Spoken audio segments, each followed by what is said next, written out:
এখানে এটা লো কমোড হবে। তো লো কমোডটা হওয়ার কথা হচ্ছে এই পাশে, আর শাওয়ারটা হবে এই পাশে। তো লো কমোডটা এখন এই পাশে যদি দেয়, লো ডাউন থাকবে, এখানে ঢুকতে কিন্তু খুব বাজে দেখাবে। তো এটা ছিদ্র করেই ফেলছে। তো আসলে এটা এখন চেঞ্জ করবে কিনা বাড়িওয়ালাদেরকে আমি বলে দিছি, কারণ ঢুকতেই পিছনের অংশটা দেখা যাবে। আর একটা জিনিস, সামনে আসো, এখানে ভীম আছে এই কলম বরাবর। তো এই ভীমটা যদি 5 ইঞ্চি এদিক থেকে বের করে দিত, তাহলে আপনার এই 5 ইঞ্চি যেটা ক্লিয়ার থাকতো, এটার মধ্যে আমার এই পাইপটা কিন্তু আইসা পড়তো। এখন প্রায় 10 ইঞ্চি জায়গায় যেটা সারা জীবন এভাবে মানে ফাঁকা পড়ে গেল।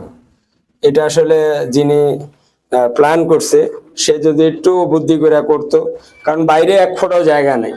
যেহেতু জায়গা নাই, তাহলে ইঞ্জিনিয়ার সাহেবের এটা ভালো করে খেয়াল করা উচিত ছিল যে আমার এই পাইপটা আসলে কিভাবে নেওয়া যায়। তো এগুলো আসলে খালি মিস্ত্রিদের উপরে চাপাই দিলেও হবে না।